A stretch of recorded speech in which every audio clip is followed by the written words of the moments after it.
Ma'am नमस्कार. नमस्कार.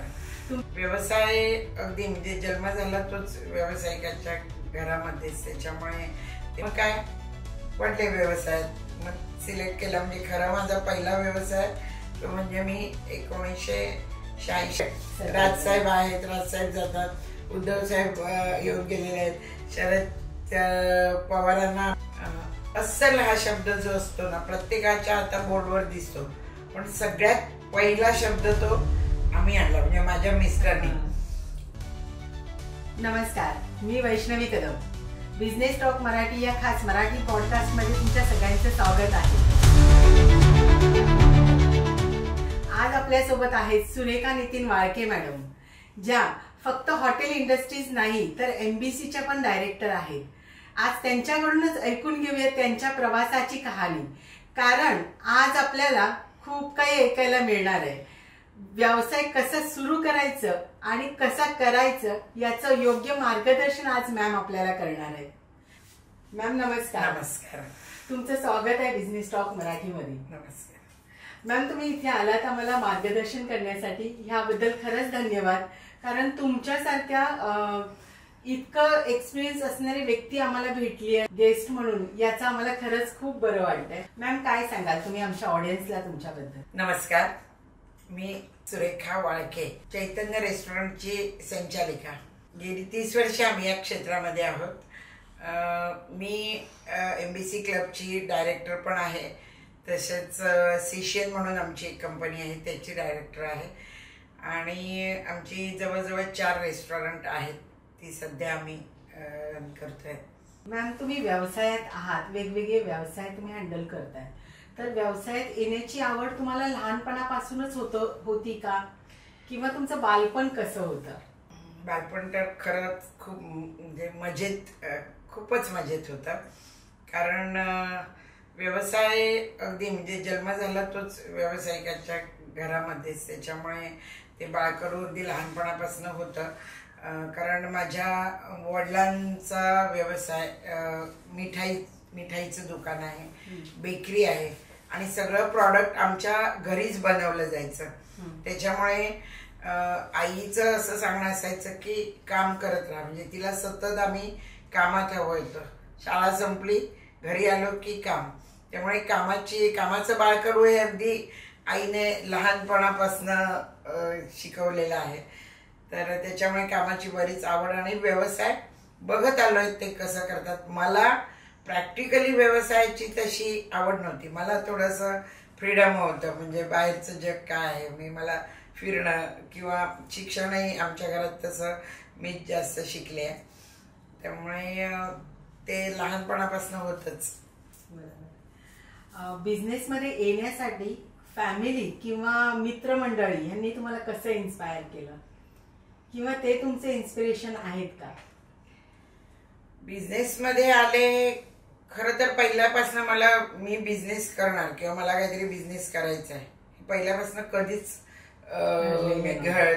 ठरवून ठेवलेलं नव्हतं. असं होतं की एक चांगला नवरा आई वडील बघून देतील, छान मी संसार करेन, एवढंच होतं. फक्त आई मला नेहमी म्हणायची की तुला नवरा कसा हवा, म्हणून मला एकदम फ्रीडम हवं, म्हणजे मी व्यवसाय करणार, व्यावसायिक हवा किंवा नोकरीवाला असं काही नाही. ॲक्सिडेंटली व्यवसायात मी आले, कारण याचं मुख्य कारण आधी नितीनशी माझं जेव्हा लग्न झालं, लग्न आम्ही आमच्या मर्जीने केलं, आणि तो जातीचा वैश्यवाणी, त्यामुळे तो व्यवसायच करणारा असल्यामुळे त्यांच्याही घरचा व्यवसाय होता एक, तर तो चालवत होता. त्याच्यामुळे मी जास्त ती व्यवसायात लग्न झाल्यानंतर काय करायचं, तर त्याने आधी पहिला व्यवसाय सुरू केला, तो एक 25,000 रुपयाचं लोन घेऊन मिनी डिपार्टमेंटल स्टोअर सुरू केलं लग्नाच्या आधी 2 महिने, आणि मग ते मी बघत होते. पण मग काही दिवसात तो म्हणाला की सुरेखा तुला काहीतरी व्यवसाय करावा लागेल. तर मी कधी असं ध्यानीमानीच नव्हतं की मी काही व्यवसाय करेन, मी ज्याला मदत करेन इथपर्यंत ठीक होतं, पण मी व्यवसाय करणार हे कधी माझ्या ध्यानीमध्ये नव्हतं. पण मग तो म्हणाला नाही तुला केलं पाहिजे. मग काय पडले व्यवसायात. मग सिलेक्ट केला. म्हणजे खरा माझा पहिला व्यवसाय तो म्हणजे मी 1986 साली माया परांजपेकडे पार्लरचा डिप्लोमा केला. तर त्यामुळे पहिला व्यवसाय मी माझा ब्युटिशियनने सुरू केला. ब्युटिशियनचा डिप्लोमा केला मी मुंबईत. त्याच्या अगोदर सायलीचा जन्म झाला. म्हणजे सायली माझी 3 महिन्याची असताना मी तिला मुंबईत घेऊन आले आणि 5,000 रुपयाचं लोन माझ्या एका मित्राने मला दिलं.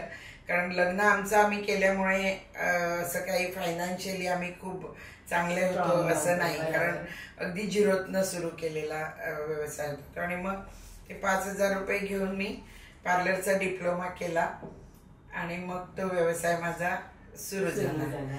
आणि नितीनचा किराणा व्यवसाय होताच, किराणा दुकान आणि बाकी मिनी डिपार्टमेंट, ते दोन्ही बघायची मी त्यावेळी. तसं बरोबर मिस्टरांची पण साथ होती, ते पण बघत होते.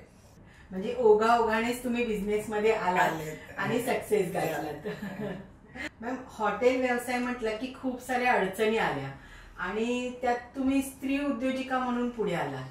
तर ह्या सगळ्या येणाऱ्या अडचणींवर कशी मात केली किंवा कसं फेस करत गेलात ह्या सगळ्या प्रॉब्लेम? रेस्टॉरंट व्यवसाय खरं तर आम्ही ऍक्सिडेंटली रेस्टॉरंट व्यवसायात आलो. कारण जेव्हा मिस्टरांचा किराणा दुकान होतं त्यानंतर ते घर पडलं, माझं घर बांधलं. घर बांधल्यानंतर छान 2 जागा झाल्या आणि एका जागेमध्ये मी माझा पार्लरचा व्यवसाय सुरू केला आणि एक जागा होती ती खालीच होती. मग काय करायचं? मग एका मित्रानेच आमच्या सुचवलं की नितीन, आपण रेस्टॉरंट सुरू करूया. आणि तेव्हा कसं होतं की मालवण हे टुरिझमचं ठिकाण, लोक एवढे टुरिस्ट यायचे पण जेवायला कुठेच चांगलं मिळायचं नाही. 2-3 खानावळी होत्या आणि आम्ही थोडं सोशल वर्क करणारे सगळे आहोत, म्हणजे नितीन पण मी पण. त्याच्यामुळे कुठेतरी असं वाईट वाटायचं की लोक येत आहेत पण त्यांना जेवायलाच मिळत नाहीये कुठे. तर त्या ह्याच्यातनं नितीनलाही जेवायची, म्हणजे चांगलं जेवण जेवायची आवड, त्याच्यामुळे मला जेवण करायची सवय लागली. खरं सांगायचं तर मला लग्नापर्यंत जेवण करायलाही येत नव्हतं. घरी मी कधीच जेवण बनवलं नाही. त्याला हवं म्हणून मी जेवण बनवायला लागले आणि जे जेवण बनवायची ते नितीन ज्यावेळी जेवत होता अर्थात पुस्तकात बघून, कधी सासूबाई यांना विचारायचं, आणखी कोणाला विचारायचं आणि बनवायचं. तर जे बनवायची ते इतकं सुंदर व्हायचं. म्हणजे नितीनची मला पोचपावती असायची की हे खूप छान झालंय, हे लोकांना मिळालं तर किती आवडीने खातील, इथे काही मिळत नाही असं ते बोलता ओघातनं ऍक्सिडेंटली कसं झालं की आमच्या मालवणमध्ये एक इंजिनिअरिंग कॉलेज सुरू झालं आणि पैशांची गरज असल्यामुळे एक बेडरूम खाली होता. तिथे आम्ही 4 मुलं घरात राहायला म्हणून ठेवली. त्यांना जेवण बनवायचीच मी घरी. नंतर मग त्यांनी त्यांच्या टीचर प्रिन्सिपॉलना वगैरे सांगायला सुरुवात केली. मग ते यायला लागले. मग घरात तसे पण ते 5-6 जण जेवत होते. आणि मग घर बांधल्यानंतर एक गाला खाली झाला ना, तर मग त्याच्यात काय, तर मग तिथे खाली आता ते सुरू करूया. मग एक भाड्याचं फर्निचर घेऊन आम्ही अगदी तुटकं फुटकं असं फर्निचर होतं ते ठेवलं. खडूने बोर्ड लिहिला, माझ्या मिस्टरनी नाव दिलं त्याला चैतन्य म्हणून, आणि आम्ही तो व्यवसाय सुरू केला. मग मी माझा घरातला किचन जो वरती होता, आम्ही फर्स्ट फ्लोअरला राहायचो, तो सगळा खाली आणला आणि मी रोजचं जेवण तिथेच करायची. ते जेवायचे, आम्ही जेवायचो आणि मग कोण आलं तर ठीक आहे. म्हणजे सुरुवातीला 2-3 यायचे. म्हणजे असं काही नाही की बिझनेस सुरू केल्याबरोबर रांगा लागल्या लोकांच्या किंवा तेव्हापासून गर्दी सुरू झाली. पण खूप संयम ठेवला आम्ही. म्हणजे कधी 2घच जेवायचे, कधी कधी कोणच नाही. म्हणजे बनवलेलं जेवण आपणच जेवायचं असं. म्हणजे येताना ऍक्सिडेंटली त्या ह्याच्यात असं ठरवून रेस्टॉरंट उघडून बसायचं असं काही नव्हतं. हॉटेल्सच्या वेगवेगळ्या ब्रांचेस आहेत तुमच्या, जसं अंधेरीला आहे, दादरला आहे, मालवणमध्ये आहे. तर अजूनही पुढे कदाचित अजून ब्रांचेस आम्हाला पाहायला मिळतील. तर ह्या सगळ्यासाठी तुम्ही म्हणजे असं वेगवेगळे ब्रांचेस ओपन करणं किंवा बिझनेस वाढवणं, ह्यासाठी सगळ्यासाठी तुम्ही कोणती रणनीती यूज करता, काय सांगाल? की काय तर हा फूड इंडस्ट्रीचं थोडंसं रक्तातच असल्यामुळे काही गोष्टी आई वडील ज्या करत होत्या तिथे थोडाफार लक्ष असायचंच किंवा ते बघणं होतं व्हायचं, किंवा इन जनरल आम्ही आई वडिलांना थोडीशी मदत, आमच्या इथे लाडू करायचे ते लाडू करायला मदत कर, मग तो पाक कसा करतात. आणि आईने आमच्यावर जे संस्कार केले ना ती प्रत्येक वेळी काही ना काहीतरी अशा टिप्स बोलून दाखवायची, काही हे असं केलं पाहिजे. म्हणजे ज्यावेळी मी रेस्टॉरंट सुरू केलं आमचं इथलं तर मालवणचं, तर त्या दिवशी तिने सांगितलं की सुरेखा रेस्टॉरंट सुरू केलंय पण जे देणार ना ते ताजं दे, रात्री राहिलं जेवण फेकून दे, पण कधीही शिळं देऊ नकोस तू कस्टमरना. ही पहिली गोष्ट. त्यामुळे ती मी अगदी लक्षात ठेवली की जर फूड इंडस्ट्रीमध्ये आपण पडतोय तर आपल्याला ह्याची काळजी घेतली पाहिजे. आणि अडचणी म्हणाल तर बऱ्याच अडचणी आल्या. सुरुवातीला कोणीच नसायचं, त्याच्यानंतर आले तर एकदम यायचे, मग जेवण तयार नसायचं, मग करायचं काय. अक्षरशः आम्ही असं केलेलं आहे की जेवायला बसलेत आणि ते भात मागतायत तर बघतोय तर अरे भातच संपलाय, मग काय करायचं. मग माझं घर माझ्या उजव्या बाजूला इकडे, डाव्या बाजूला माहेर, मग त्यांच्या घरी पाठवायचे मुलांना, जा आईने भात केला असेल तर घेऊन ये पटकन. मग आमचा इथला शिजलेला भात नंतर आपण त्यांना द्यायचं, भाजी संपली की घेऊन ये, अशी सगळी तारांबर उडायची. मग हळूहळू अनालिसिस व्हायला लागलं की बाबा किती भाजी हवी किती.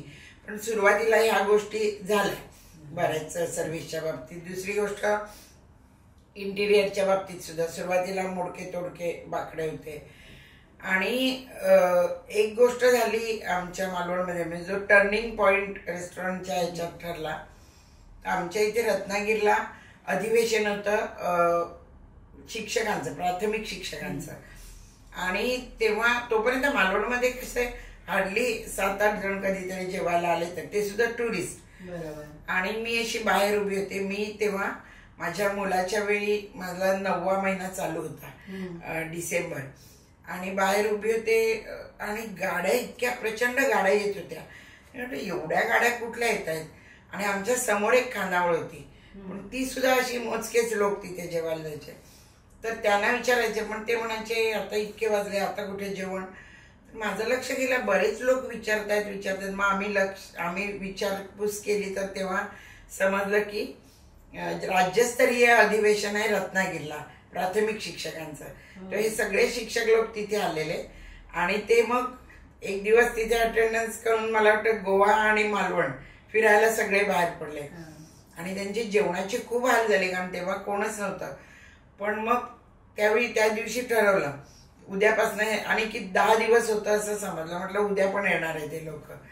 ती एक संधी होती आमच्यासाठी आणि ती आम्ही संधी वाया नाही घालवली. म्हणजे मला 9वा महिना होता, आमच्याकडे ओटा नव्हता, खाली जमिनीवरती म्हणजे गॅस नव्हता, स्टोववरती जेवण, आणखीन कोळशाची शेगडी, म्हणजे वाकून जेवण करायचं.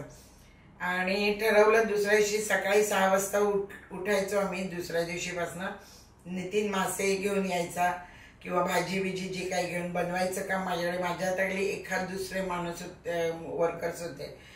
आणि आम्ही 6 वाजता सुरुवात करायचो. 10 वाजल्यापासून लोक यायला सुरुवात करायची. म्हणजे 15 जण आले, 30 जण आले असे जेवायचे. मग आम्ही ती संधी सोडली नाही.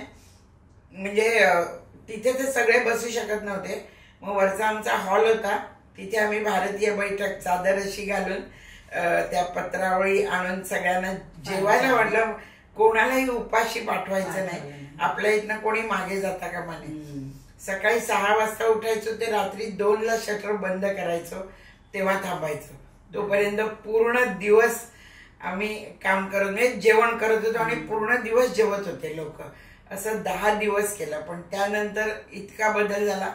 तेच म्हणजे आमचा होत झालाच, पण त्याचबरोबर मालवणचाही टुरिझम म्हणून नावलौकिक झालं ते त्यामुळे. कारण प्रत्येक राज्यातले लोक येऊन गेलेले तेव्हा. आणि मग लोक जे जेवून गेले ते परत यायला लागले आणि मग तिथनं पीक सुरू झालं. म्हणजे आमचा व्यवसाय वाढ सुरू झाली म्हणतात ती तिथपासून. आपल्याला कुठेतरी एक टर्निंग पॉइंट मिळत असतो, फक्त तो आपल्याला पीक करता यायला पाहिजे आणि संयम हवा तुमचा. संयम हवा. बरोबर. स्ट्रगल हा प्रत्येकाच्या लाईफ मध्ये आहेच, पण स्ट्रगल करता करता हा पीक पॉइंट आपल्याला कुठे मिळतोय आणि तो आपण कसा घ्यायचा हे कळायला पाहिजे. संधी येत असते आपल्याला प्रत्येक वेळी, ती कशी कॅच करायची हे समजलं पाहिजे आपल्याला. बरोबर. एक महिला उद्योजिका म्हणून कोणते चॅलेंजेस फेस करावे लागतात तुम्हाला? खरं सांगू की मी आधी मुख्य म्हणजे मी एक महिला आहे, मी कुठेतरी कमजोर आहे हे माझ्या मनात कधीच नव्हतं पहिल्यापासून. मला करायचं आहे ही गोष्ट आणि मी ती करणार, आणि हा कॉन्फिडन्स पूर्णपणे भरलेला असला पाहिजे तुमच्या अंगात पहिला, तर तुम्हाला असं वाटत नाही की मी एक महिला आहे म्हणजे मी थोडीशी कमकुवत आहे किंवा मी करू शकेन की नाही. थोडासा न्यूनगंड असतो, पण काही आयुष्यात काही गोष्टी अशा शिकले मी की तो न्यूनगंड आपल्या मनातच असतो. खरं तर माझी आई नेहमी सांगायची, कुठलीही गोष्ट एखाद्या माणसाला जमत नाही असं नाही, जोपर्यंत आपण ती करत नाही तोपर्यंत आपल्याला ती जमत नाही. त्यामुळे पहिल्यापासून मी एक महिला आहे म्हणजे मला होईल का, जमेल का, किंवा काही अडचणी आल्या तर म्हणजे कुठेतरी वाटलं की बघ मी महिला आहे म्हणून मला असं झालं, असं कधीच मनात आलं नाही. पहिल्यापासून मी त्याच स्पिरिटने मी काम करत होते. आणि मुंबईला आले ती सुद्धा मी एकटी आले, त्यावेळी पण असं नाही म्हटलं की नाही कोणतरी बरोबर हवं. आता मी गावामध्ये राहिलेली आणि एवढ्या मोठ्या मुंबईत व्यवसाय सुरू करायचा, अगदी 20 ते 30 हजार रुपये माझ्याकडे होते, तेवढे मी घेऊन आले आणि मी तिथे व्यवसाय सुरू केला. त्यामुळे तशा काही अडचणी गावामध्ये आल्या नाहीत, कारण गावामध्ये मी गोव्याला होते 1 वर्ष 3 स्टार एक हॉटेल सेट करून देण्याकरता म्हणून, म्हणजे आमचं मालवणी क्युझिन तिथे. सावंतवाडीला एक हे केलंय, त्याच्यानंतर आंबोलीला होते. असा तिथला अनुभव घेऊन झाल्यानंतर मग मी मुंबईत आले. पण मुंबईत मला बऱ्याच वेळी बरेच फेस म्हणजे लायसन्सच्या बाबतीत असतील, कारण एकतर माहिती नव्हती काहीच लायसन्सच्या बाबतीत, कारण मला मिस्टरने आधीच सांगितलेलं लायसन्सना खूप पैसे लागणार, तुला हे लागणार. म्हटलं मी बरोबर मॅनेज करते. त्यावेळी मी तेवढ्या कॉन्फिडन्सने बोलले, म्हटलं मला राहायचंय उभं. तर ते लायसन्सेस आणखीन याला थोडासा प्रॉब्लेम आला मला तेव्हा. बाकी सुरू करण्याकरता तसे खूप मोठे म्हणजे मी ते कदाचित प्रॉब्लेम म्हणून घेतले नसेल, त्याने मी काम केलं. अशा रीतीने म्हणजे आतापर्यंत तरी असं कधी वाटलं नाही की मी एक महिला आहे. आणखीन मला मी मागे वळून बघते तेव्हा असं मी फेस केलं असं कधी जाणवलं. बरोबर. आपल्या सगळ्या महिलांसाठी खरंच ही खूप महत्वाची गोष्ट आहे की आपण नेहमीच म्हणत असतो मी एक महिला आहे, मी कसं पुढे जाऊ, किंवा मी ह्या गोष्टी कशा करू, मला हे फेस करावं लागणार आहे. तर आधी तर हे विसरा की तुम्ही एक महिला आहे. जेव्हा एखाद्या बिझनेसमध्ये येता किंवा एखाद्या व्यवसायात तुम्ही येता तेव्हा तुम्हाला हे आधी लक्षात ठेवायला पाहिजे की तुम्ही एक चांगलं माणूस म्हणून पुढे यायचे. आणि मग प्रॉब्लेम्स तर आहेच, प्रॉब्लेम्स हे प्रत्येकाला येतात, फक्त महिलांनाच नाही तर पुरुषांनाही प्रॉब्लेमला फेस करावं लागतं. पण प्रॉब्लेम्सला फेस करून पुढे जाणं हेच आपलं काम आहे. मॅम, तुमच्या हॉटेल्सच्या वेगवेगळ्या ब्रांचेस आहेत, तर कुठे आहेत माझ्या ऑडियन्सला सांगा. आमच्या मेन ब्रांच आहे ती मालवणला आहे. 1993ला आम्ही सुरू केलं रेस्टॉरंट, ती मालवणला आहे. त्याच्यानंतर 2010ला मुंबईत सुरू झालं. आता ती सिद्धिविनायक अगरबाजार म्हणजे दादरच एरिया येतो तो, तिथे एक आहे आणि ते जवळजवळ 58 सिटिंग आहे, AC आहे. आणि दुसरं आहे ते नवचैतन्य, ते थोडंसं फाईन डाईन सारखं आहे, जे अंधेरीला DN नगरला आहे. ते जवळजवळ 100 सिटिंग्स आहे. आणि आम्ही एक नवीन ब्रँच ओपन केली आहे, म्हणजे याच्यातनं कुठेतरी काहीतरी बदल हे झाला पाहिजे, आपण नुसतं तेवढ्या ह्याच्यावर न राहता. म्हणून कोस्ट अँड ब्लूम म्हणून एक रेस्टॉरंट आम्ही सुरू केलंय, जे रेस्टो बार आहे आणि इंटरनॅशनल कोस्टल क्युझिन आहे. तिथे सगळ्या प्रकारचे जे कोस्टल एरिया आहे त्यामधलं कोस्टल फूड आहे ते तिथे मिळतं. आणि खूप ते सुद्धा 100 सिटिंग आहे. आणि ते कोहिनूर स्क्वेअर म्हणून सेनाभवनच्या समोर आहे, कोहिनूर स्क्वेअर तिथे आहे, 2nd फ्लोअरला. सध्या तरी एवढं आहे. लवकरच एप्रिल-मे पर्यंत आम्ही ठाणा बघतोय, तर ठाण्यात आता सुरू होईल लवकर. मॅम तुमच्या हॉटेलची अशी काय स्पेशालिटी आहे? स्पेशालिटी म्हटलं की मॅम स्पेशालिटी म्हणजे आम्ही पहिल्यापासूनच ना अस्सल हा शब्द जो असतो ना प्रत्येकाच्या आता बोर्डवर दिसतो, पण सगळ्यात पहिला शब्द तो आम्ही आणला म्हणजे माझ्या मिस्टरनी. अस्सल मालवणी पद्धतीचं जेवण हा, आणि ते अस्सल देण्याकरता आम्ही इतके प्रयत्न केले की ते कसं अस्सल देता येईल. कारण मालवणमध्ये आम्ही सुरुवात केली ना तीच अशाने की घरात जे जेवण बनवतो तेच कस्टमरना किंवा गेस्टना मला द्यायचं आहे. त्याच्यात काही बदल नाही. ते गेस्ट म्हणून किंवा व्यवसाय करतो म्हणून त्याच्यात कॉम्प्रोमाइज बिलकुल नाही. त्यामुळे आम्ही जास्त सक्सेस झालो आहोत. आणि दुसरी गोष्ट अगदी म्हणजे एक किस्सा सांगते की मी जेव्हा मुंबईत आले तेव्हा मसाला तोच होता, करणारी मीच होते तेव्हा. तर मला जेवण काय वेगळंच लागायचं म्हणजे, पण मला जी मालवणला टेस्ट आहे तीच लागली पाहिजे हे अगदी आतून वाटत होतं. कारण तोच मोठा होता माझा. पैसा हा नव्हताच, पैसा मिळवणं हा मोठा नव्हताच, पण तो सेकंड हे झाला. पण मेन काय तर मालवणी मला जेवण ऑथेंटिकच द्यायचंय आणि ते अस्सल मालवणीच लागलं पाहिजे. तर त्याच्यासाठी मग कसं होतं, आम्ही मालवणला जेव्हा घरात आई जेवण करायची ना तेव्हा तिथलं पाणी हार्ड वॉटर आहे तिथलं, आणि दुसरं थोडं चढाव सुरू झालं की मुंबईतलं पाणी सॉफ्ट वॉटर. तर त्याच्यामुळे आणि ते लक्षात आलं जेव्हा की भाजणीचे पदार्थ असतात ते सॉफ्ट मध्ये चांगले होतात आणि हार्ड वॉटर मध्ये माशाची आमटी आणि सोलकढी ही जास्त चांगली होते. म्हणजे घरी चिकन करायचं असेल तर आमच्या इथनं 1 किलोमीटर वरती जे पाणी खडक सुरू होतं तिथे पाणी आहे ते सॉफ्ट वॉटर. मग वडील तिथनं पाणी आणायचे आणि आईला चिकन करायला सांगायचं. हे माहिती होतं थोडंफार. त्यामुळे मी जेव्हा मुंबईत आले तेव्हा जे माशाची आमटी मला वेगळी लागायची थोडी. मी 1 वर्ष मालवणवरनं पाणी आणलं माशाच्या आमटी आणि सोलकढी करता, आणि 1 वर्ष मी त्या पाण्यामध्ये जेवण करून लोकांना दिलंय. पण त्याच्यानंतर असं झालं की ते शक्य नव्हतं की कारण पावसामध्ये आमच्या तिथनं येणाऱ्या गाड्या बंद असायच्या आणि रेस्टॉरंट एकदा आपण देतोय तर ती चव कन्सिस्टन्सी हवी. तर मग तेव्हा परत नाही मिळालं तर पुन्हा चव बदलणार. मग त्याच्यावर आम्ही थोडा रिसर्च केला. मग कसं जेवणामध्ये आपण क्षार कसे आणले पाहिजेत त्याच्यावर मी तो रिसर्च करून बऱ्यापैकी ती चव आणली त्या जेवणामध्ये.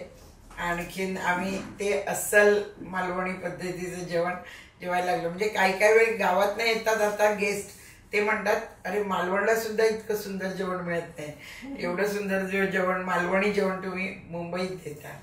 त्यामुळे तो अस्सल मालवणी स्वाद आम्ही हा कस्टमरना देतो. तुमच्या या अस्सल मालवणी टेस्टमुळेच बरेच सेलिब्रिटी क्रिकेटर्स कायम गर्दी करत असतात. मी नेहमी ऐकते याबद्दल. तर त्याबद्दल तुमचा अनुभव काय आहे किंवा तुम्हाला कसं वाटतं त्यासाठी? पहिल्यांदा आधी आमचा मी म्हटलं तसं मोठं की जे द्यायचं ते चांगलंच द्यायचं. आणि त्याच्यासाठी काय हवं असतं खरं की तुमचे काही सिस्टीम्स असतात किंवा एसओपीज असतात. पदार्थांच्या एसओपीज तुम्हाला तयार कराव्या लागतात, तेव्हाच तुमची कन्सिस्टन्सी राहते. आणि कुठल्याही व्यवसायात कुठलाही प्रॉडक्ट असू दे कन्सिस्टन्सी खूप महत्वाची असते. आणि ती कन्सिस्टन्सी राखण्याकरता आम्ही प्रत्येक जे मेनू आहेत त्याचे आम्ही एसओपीज तयार करून ठेवलेले आहेत. त्यामुळे आमच्याकडे जेव्हा तुम्ही मालवणला जाता, जेव्हा दादरला अंधेरीला तुम्हाला त्या जेवणाची एकच टेस्ट मिळणार. कारण तेवढे ते त्या मेजरमेंट प्रमाणेच बनवायचं हे माझं पहिल्यापासून.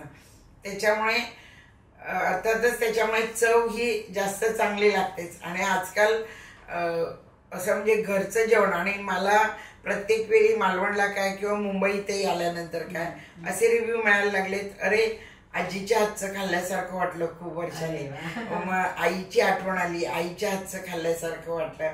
तेव्हा मला समजलं की चला आमचं जेवण हे घरातलं घरगुती जेवण म्हणून सक्सेस होते. आणि हे जेव्हा एखादे नेते म्हणा किंवा कलाकार म्हणा त्यांना ते बाहेर जेवायला असतात, तर बाहेर जेवताना त्यांना हे असं अस्सल जेवण मिळत नाही. मग आणि सुरुवातीला मी जेव्हा मुंबईत आले म्हणजे यायची मध्ये मध्ये, तेव्हा मला आवडायचं जेवण, म्हणजे मासे वगैरे हे मला आवडायचे जास्त. माझे मिस्टर शाकाहारी आहे, तर मला मासे खायला आवडतात म्हणून आम्ही तशा रेस्टॉरंटमध्ये जायचो. मालवणी असायचं, जे मालवणी लिहिलेलं असायचं, पण माझं काही समाधान व्हायचं नाही की अरे हे काय मालवणी नाहीये म्हणून. तेव्हाही कुठेतरी वाटायचं नाही ते आपण इथे आपलं मालवणी जेवण दिलं पाहिजे, लोकांना गरज आहे लोकांना असं. त्याच्यामुळे जिथे तर चांगलं लागतं, एकदा एक कुठलाही कलाकार येऊन जेवून गेला की तो दुसऱ्यांना माउथ पब्लिसिटी ही माझी जास्त आहे. कारण सुरुवातीला असं काय आत्ताच मार्केटिंग सारखं जग नव्हतं तेव्हा, त्यामुळे माउथ टू माउथ जी काय पब्लिसिटी आमची वाढण्याची पद्धत आहे ती घरात आम्ही वाढतो तसं वाढतोय. म्हणजे लोकांना जेवताना असं नाही वाटलं पाहिजे की मी रेस्टॉरंटमध्ये जेवतो. आमच्याकडे माझे सगळे जे मुलं आहेत ती आग्रह करून वाढतात, थोडासा कढी भात घ्या, शेवटी जेव्हा सोलकढी आमच्याकडे अनलिमिटेड असते. सोलकढी जेवढी प्याल तेवढी, भात अनलिमिटेड असतो, कारण भात आणि माशाची आमटी हेच आमचं खरं फूड आहे. त्याच्यामुळे आम्ही भात आणि सोलकढी अनलिमिटेड ठेवले. आणि हे कलाकार किंवा हे सगळे मोठे लोक यांना हे घरचं जेवण तिथे मिळतं ना आमच्याकडे, त्याच्यामुळे लोक एकदा आले की सगळे म्हणजे सगळे आमच्याकडे असं काही नाही कुठला एक पक्ष किंवा काय, सगळे.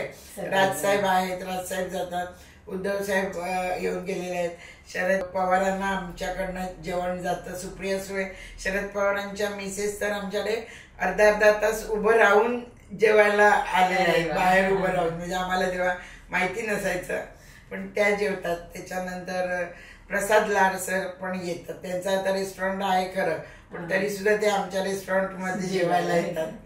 बरेच जण, बरेच ऍक्टर्स आहेत. अजय देवगण अंधेरीला शूटिंग असतं तेव्हा त्याला आमच्याच रेस्टॉरंटचं जेवण आवडतं.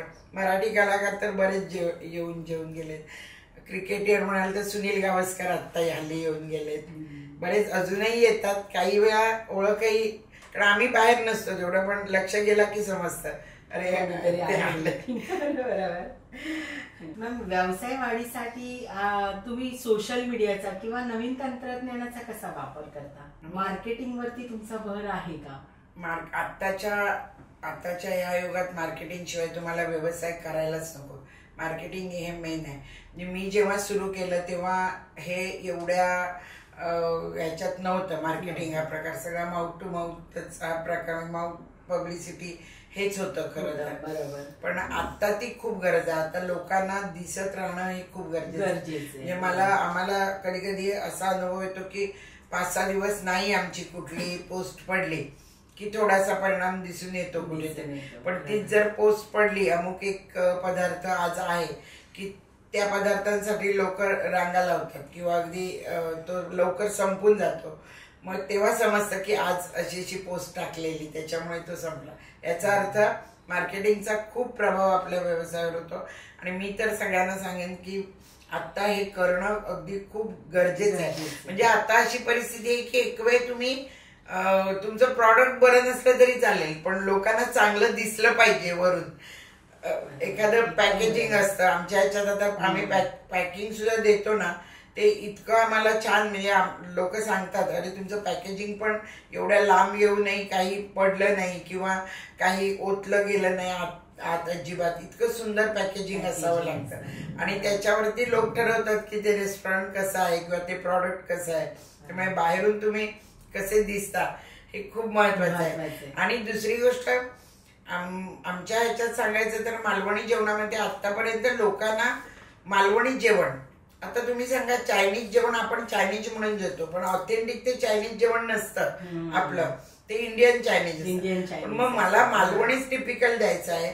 तर मुख्य म्हणजे मालवणमध्ये काय मिळतं आणि खरंच मालवणमध्ये हे फूड खातात का, तर हे करण्यासाठी आम्ही मार्केटिंगच्या द्वारे मालवणी कल्चर काय आहे हे लोकांना पहिलं दाखवायला सुरुवात केली. आणि लोकांपर्यंत आम्ही ते पोहोचवलं की मालवणी कल्चर काय, मालवणी लोक काय खातात, तिथे माड किती आहेत. त्यामुळे नारळ हा मेन इन्ग्रेडियंट्स आहे मालवणी जेवणाचा. त्याच्यानंतर मसाले वेगवेगळे आहेत ते पण. आता तिरफळ सारखी गोष्ट ही लोकांना चव त्याची माहितीच नव्हती, ती आम्ही दाखवून दिली. पण हे सगळं मार्केटिंगमुळे शक्य झालं, कारण लोक जेव्हा येतात म्हणजे तेवढ्या ह्याने आम्ही लोकांपर्यंत पोहोचलो नव्हतो. म्हणजे माझा मुलगा नेहमी आता म्हणतो की इतके दिवस आपण मालक होतो, आता आपण मालक नाही होत, येणारा गेस्ट हा आपला मालक आहे, त्याला काय हवं हे आपल्याला समजायला पाहिजे आणि त्याप्रमाणे आपण त्याला दिलं पाहिजे, तरच आपण मोठं होऊ शकतो आजकाल.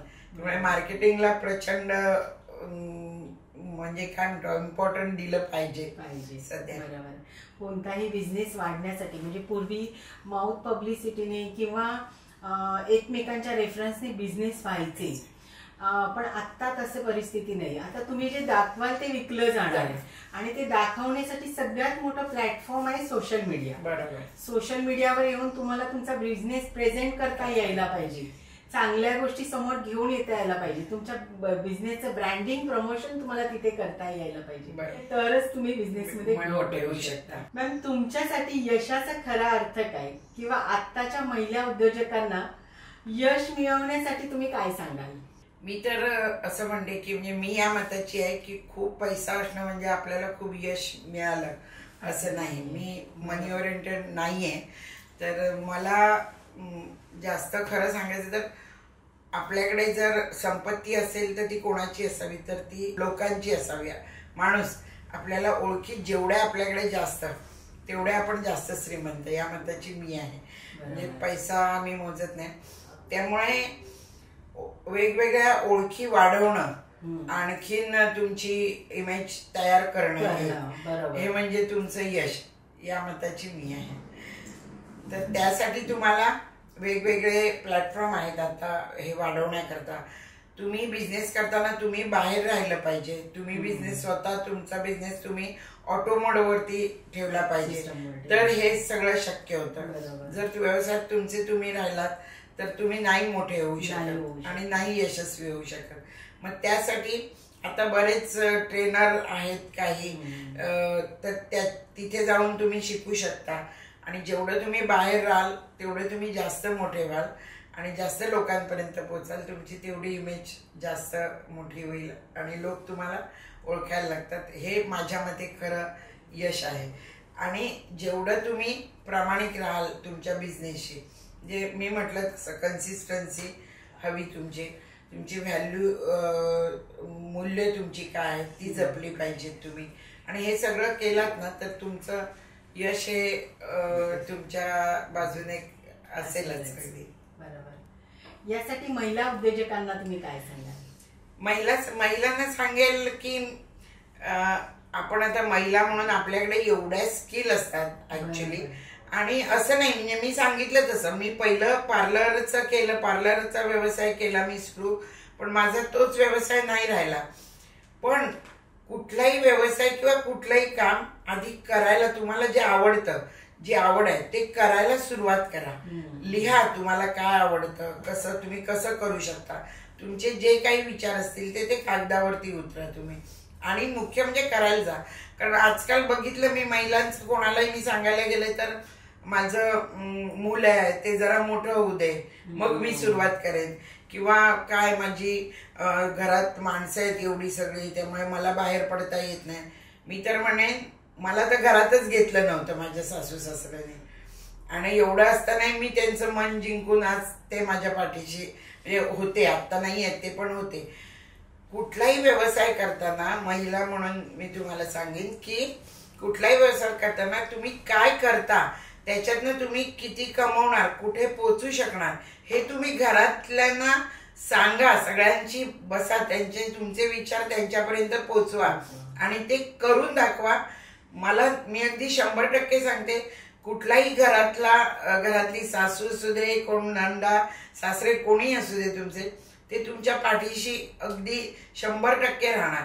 पण जर तुम्ही केलातच नाहीत काय किंवा मी हे करणार, कुठेतरी थोडंसं करता, फिरण्यात वेळ घालवणार, तर त्यांना प्रत्येक गोष्ट त्यांच्याशी शेअर करा, तर ते तुमच्या बरोबर असतातच. म्हणजे आणि दुसरी गोष्ट, कुठेही कधी म्हणजे तुम्ही जो बिझनेस सुरू करता त्याच्यातच तुम्हाला यश मिळेल असं काही नाही. तुम्ही जेव्हा बाहेर पडता तेव्हा इतर दुसरा कोणतरी, आता मी रेस्टॉरंट इंडस्ट्रीमध्ये मी ऍक्सिडेंटली आले, असं काही नाही की जागा होती नवऱ्याने सांगितलं किंवा त्याला मदत करायला म्हणून मी आले, मग मी पार्लर बंद केलं आणि रेस्टॉरंट मध्ये आले. असं म्हणजे कुठलाही बिझनेस सुरू एकदा तुम्ही सुरू करा. आपण म्हणतो जाऊ दे हे मी मग नंतर करेन, थोड्या दिवसांनी करेन, नाही, तुम्ही आत्ता सुरू करा, तरच तुमचं यश त्याच्यामध्ये आहे आणि तुम्ही सक्सेस होऊ शकता. कारण उद्या हा कधीच येत नसतो. उद्या आल्यावर आपण त्याला परत आणि कुठलीही गोष्ट आपल्यामध्ये इमेज असते, म्हणजे थोडस न्यूनगंड असतो की मला हे जमेल का, मला मी हे करू शकेन का. मी सांगते, मी मालवण मधली मुलगी 51 वर्षी मुंबईत येऊन बिझनेस सुरू करते आणि इथपर्यंत येते. तर मग मला वाटतं अशा कितीतरी महिला असतील की ज्यांच्यात कॉन्फिडन्स आहे. तुम्ही बाहेर पडलं पाहिजे आणि व्यवसाय करायला सुरुवात केलं पाहिजे. मार्केट एवढं मोठं आहे ना की तुम्ही कुठे, म्हणजे मी घरातनं व्यवसाय सुरू केला. अशा आजकाल कितीतरी महिला घरातनं काही गोष्टी बनवतात, आणखी मार्केटिंग करून बाहेरपर्यंत. पहिल्यासारखं नाहीये, आता तुम्ही घरात बसून तुम्ही लोकांपर्यंत पोहोचू शकता. बरोबर. त्यामुळे हे कितीतरी गोष्टी आहेत. तर तुम्ही आधी सगळ्यात तुमचा न्यूनगंड बाजूला ठेवून मी जे करेन ते सक्सेस होईल या अपेक्षेनेच करायचं. अरे वा, मॅमने खरंच खूप छान सांगितलं. महिलांसाठी खूप मोठं मार्गदर्शन आहे खरं तर, आणि नक्की याचा विचार करा. मॅम, खूप छान वाटलं तुमच्याशी बोलून, खूप छान गप्पा झाल्या, तुमच्याकडून खूप काही गोष्टी शिकायला मिळाल्या. महिला उद्योजक म्हणून कसं पुढे यायला पाहिजे, काय करायला पाहिजे, ह्या संदर्भात माहिती मिळाली. एक पर्सनल क्वेश्चन करते मी तुम्हाला की एवढी मोठी जर्नी केलीत तुम्ही, खडतर प्रवासही केलात, सक्सेसही पाहिलात, तर ह्या सगळ्या प्रवासामध्ये असा कोणता एक क्षण आहे की जो तुम्हाला अगदी कायम लक्षात राहिला? खरं तर मी जेव्हा मुंबईत आले ना तेव्हा मी होम डिलिव्हरी टेक अवेने मी व्यवसाय सुरू केला. 300 स्क्वेअर फीटचा गाला घेऊन मी सुरू केलेला. पैसे नव्हते, पार्टनर घेतली, मग 6 महिन्यांनी ती बॅक झाली, मी टेक ओव्हर केलं. आणि त्याच म्हणजे जानेवारीत सुरू केला, सप्टेंबरमध्ये मी टेक ओव्हर केला. आणि सप्टेंबरमध्ये मला एक झोमॅटोचं एक अवॉर्ड मिळालं तेव्हा, की मुंबईतली त्यांना 6 sea foods, best sea foods काढलेली त्यांनी. आणि त्या सी फूड्स मध्ये, त्या रेस्टॉरंटमध्ये माझ्या त्या छोट्या रेस्टॉरंटचं नाव आलेलं 6 मध्ये. आणि माझ्या बरोबरची रेस्टॉरंट कुठली होती तर ताजचं Konkan Plaza, Highway Gomantak, Mahesh Lunch Home, म्हणजे कित्येक वर्ष झालेली आणि एवढी मोठी मोठी रेस्टॉरंट होती. आणि त्याच्यात मी एक छोटस हे सुरू केलंय आणि त्यांच्या बरोबरीने मी आले. हेच सगळ्यात पहिल्यांदा मला तो म्हणजे इतका कॉन्फिडन्स देऊन गेला ते ती गोष्ट की, आणि त्या याच्यावरती जस्ट म्हणजे आय डू इट, मी आता करू शकते सगळं. आणि तिथून मला मुंबईतला कॉन्फिडन्स माझा खरा तिथून सुरू झाला. त्यानंतर फूडी अवॉर्ड्स मला जेव्हा मिळालं आणि जे 5 स्टारला झालं तिथे, ते एवढ्या मोठ्या ह्याच्यामध्ये मला ते अवॉर्ड्स मिळालं 2014ला, द बेस्ट लोकल क्युझिन म्हणून. तो एक माझ्यासाठी मोठा क्षण होता की म्हणजे मी सक्सेस झालेल्याचं ते एक प्रतीक होतं. आणि खरंच म्हणजे खूप ते 2 क्षण मी नाही विसरणार. खूप सारे अवॉर्ड्स तुम्ही घेतलेत, खूप सारे प्राइजेस तुम्ही घेतलेत, ह्या सगळ्याच्या मागे तुमची फॅमिली आहे का मॅम? नक्की. माझी आई वडील तर त्यांचे संस्कार तर माझ्या, मी आईची नेहमी, प्रत्येक वेळी आईची नेहमी आठवण येते.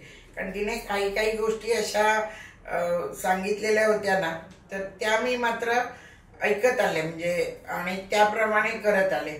म्हणजे मी सरळ सांगायचं तर माशाचं जेवण काय असतं हे मी माझ्या आईकडनं शिकले. शाकाहारी जेवण काय असतं हे मी माझ्या सासूकडनं शिकले. आणि असं म्हणतात की सारस्वत लोक माशामध्ये खूप म्हणजे हुशार असतात, माशांचे पदार्थ चांगले असतात. त्या सासूकडे मी 1 वर्ष होते. ती सारस्वत होती, आत्ते सासू. तिने मला माशाचं जेवण शिकवलं आणि त्यामुळे मी तिलाही कधी विसरत नाही. तिच्यामुळे मी शिकले माशाचं जेवण. त्यामुळे कुठल्याही प्रकारचे लोक माझ्याकडे आले ना तरी सगळ्यांना जेवण चांगलं लागतं याचं कारण ते सगळ्यांच्या रेसिपीज ते सगळे काय म्हणतात शिकवण त्यांची लक्षात घेऊन मी माझं एक फॉर्म्युले तयार केले. आणखीन हे सगळे आहेत. आणि मुख्य म्हणजे नितीनने मला एवढा फ्रीडम दिला की नितीन म्हणजे माझे मिस्टर एवढा फ्रीडम दिला की त्याने मला कधीच अडवलं नाही, तुला जे काही करायचंय ते कर म्हणून. त्यामुळे तो माझ्या खूप पाठीशी राहिला. मुख्य म्हणजे माझी आता दोन्ही मुलं, म्हणजे माझा हा सगळा व्यवसाय आता माझा मुलगा मित्र तो सांभाळतो कम्प्लिटली पूर्ण व्यवसाय, आणि मार्केटिंग कम्प्लीट सगळा माझी मुलगी सांभाळते. त्यामुळे आम्ही घरातले, आणि आता वाळके कुटुंब पण हळूहळू काही म्हणजे जावा आहेत त्या पण थोड्या हॉटेल इंडस्ट्रीमध्ये यायला लागल्या. ते मला नेहमी सांगतात की वहिनीने आम्हाला हे पाया घालून दिलाय तो आपण एक चांगला मार्ग. त्यामुळे ही सगळी लोक, आणि मुख्य म्हणजे सगळ्यात मोठी म्हणजे चैतन्याची टीम जी सगळी जी आहेत ना ती अगदी मनापासून काम करतात. मनापासून म्हणजे आपलं म्हणून करतात. हे चैतन्य परिवार हा माझा आहे, आम्ही या कुटुंबाचा एक भाग आहे. त्यामुळे त्यांचं तर म्हणजे त्यांच्यामुळेच आम्ही आज इथपर्यंत येऊन पोचलो आहोत. आणि कस्टमर तर आहेच, ते आल्याशिवाय आपण कधीच पुढे जाऊ शकत नाही. बरोबर. पण कस्टमरला येण्यासाठी एक चांगली चव जी हवी असते ती मात्र तुमच्याकडून मिळते. बरोबर. टीम शिवाय पुढे जाऊ शकत नाही. फॅमिली महत्वाची आहे. हे सगळ्या गोष्टी घेऊनच पुढे जातात. तुमच्याशी बोलून खरंच खूप छान वाटलं मॅम. Thank you so much. तुम्ही इकडे आलात, आम्हाला मार्गदर्शन केलं, तुमचा प्रवास आम्हाला सांगितला, त्याबद्दल धन्यवाद. तुमचेही आभार मानते की मला लोकांपर्यंत पोहोचवता आले माझे विचार तुमच्यामुळे. तर तुमचेही माझ्याकडे खूप खूप थँक्यू. आजचा पॉडकास्ट कसा वाटला हे कमेंटमध्ये नक्की सांगा. आज महिला उद्योजकांसाठी एक मोठं गिफ्टच होतं माझ्याकडून, बरोबर ना? कारण सुरेखा मॅम आज आपल्याला प्रत्यक्ष मार्गदर्शन करण्यासाठी आल्या होत्या, ज्यांनी एवढा मोठा प्रवास केला आहे. आज एवढ्या मोठ्या हॉटेल्सच्या त्या डायरेक्टर आहेत. त्यांचा प्रवास ऐकून आपल्यालाही नवीन गोष्टी शिकण्याची संधी मिळाली आहे. तर कमेंटमध्ये नक्की सांगा तुम्हालाही हा पॉडकास्ट कसा वाटला. चॅनलला सबस्क्राईब करा, व्हिडिओला लाईक करा, शेअर करा, जास्तीत जास्त लोकांपर्यंत पोहोचवा. ज्यांना कोणाला हॉटेल इंडस्ट्रीमध्ये येण्याची इच्छा आहे त्यांच्यासाठी हा व्हिडिओ खूप महत्त्वाचा आहे. सो त्यांच्यापर्यंत नक्की पोहोचवा. बिझनेस टॉक मराठी तुमच्या आमच्यासाठी, यशस्वी उद्योजकांसाठी.